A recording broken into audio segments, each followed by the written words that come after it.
Halo semuanya, selamat datang kembali di channel ini. Perang Rusia-Ukraina yang sudah berlangsung lebih dari 3 tahun terus menghadirkan dinamika baru. Salah satu perkembangan terbaru yang mengejutkan adalah munculnya Rubicon Center for Advanced Unmanned Technologies, sebuah unit drone canggih milik Rusia. Unit ini bukan hanya menguji, tetapi juga mengoperasikan armada drone kamikaze yang disebut-sebut telah menghancurkan puluhan ribu aset Ukraina. Kali ini, kita akan membahas bagaimana Rubicon menjadi senjata rahasia Rusia, strategi yang mereka gunakan, dampaknya bagi Ukraina, serta bagaimana hal ini bisa mengubah wajah peperangan modern. Ukraina melaporkan kerugian signifikan akibat gempuran drone kamikaze Rusia. Bukan sekadar drone biasa, armada ini disebut mampu melakukan serangan terkoordinasi, menghancurkan logistik, bahkan mengacaukan sistem komunikasi Ukraina. Dilansir Forbes, Rubicon Center berhasil mensinergikan kekuatan drone bunuh diri atau loitering munition dengan sistem peperangan elektronik. Hasilnya, serangan Rusia menjadi lebih presisi, lebih sulit ditangkal, dan lebih merusak. Akibat serangan ini, Ukraina mengalami kekurangan kendaraan angkut, pick-up, bahkan kendaraan lapis baja. Banyak dari mereka hancur ketika mengangkut pasokan atau melakukan evakuasi. Wakil Menteri Pertahanan Rusia, Alexei Krivoruchko, menyatakan bahwa hanya dalam setahun, Rubicon Center telah menjatuhkan lebih dari 44.000 drone FPV Ukraina. Menghancurkan sekitar 4.000 perangkat komunikasi, radar, dan sistem peperangan elektronik. Bahkan, Rusia menegaskan bahwa formasi drone Rubicon menjadi kunci sukses mereka dalam menangkis serangan besar Ukraina ke wilayah Kursk pada Agustus 2024. Dengan memukul jalur logistik, menghancurkan kendaraan pengangkut, dan memanfaatkan drone serat optik, Moskow berhasil memaksa pasukan Kiev mundur setelah berbulan-bulan pertempuran sengit. Apa yang membuat Rubicon begitu efektif? Jawabannya adalah strategi skala besar. Rusia memobilisasi sumber daya negara untuk memproduksi drone dalam jumlah masif. Perusahaan senjata legendaris Kalashnikov bahkan menggandeng Ushkunik, sebuah akselerator teknologi yang awalnya dikelola sukarelawan. Dari kerjasama ini lahirlah drone serat optik pertama Rusia, yang kini digunakan di garis depan. Pendekatan ini memperlihatkan strategi baru Rusia, menggabungkan inovasi startup dengan industri pertahanan besar, mempercepat siklus dari riset, produksi, hingga penggunaan tempur.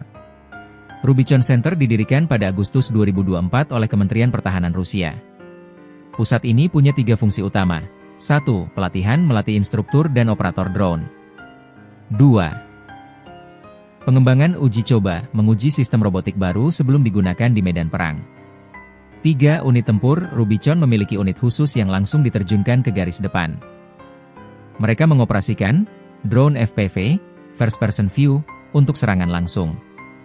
Drone pencegat untuk melawan drone musuh.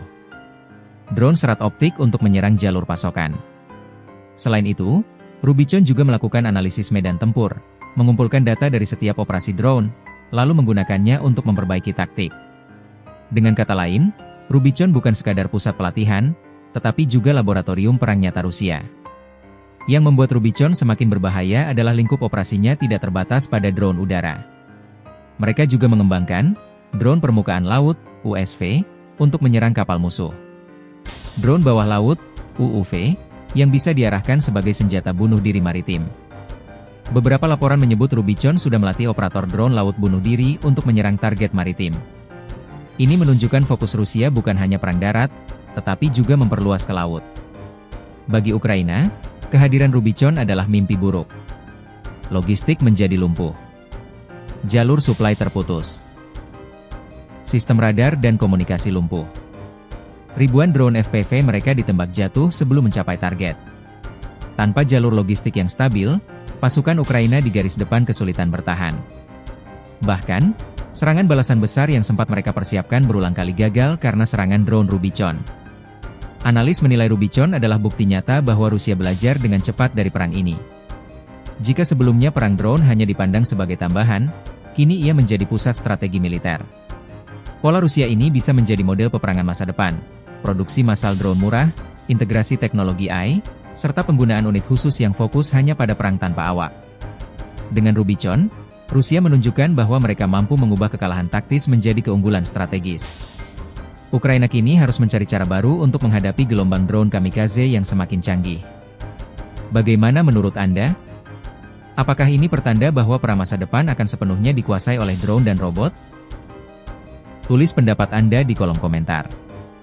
Jangan lupa like, share, dan subscribe untuk update terbaru soal perang Rusia, Ukraina dan perkembangan geopolitik dunia. Sampai jumpa di video berikutnya.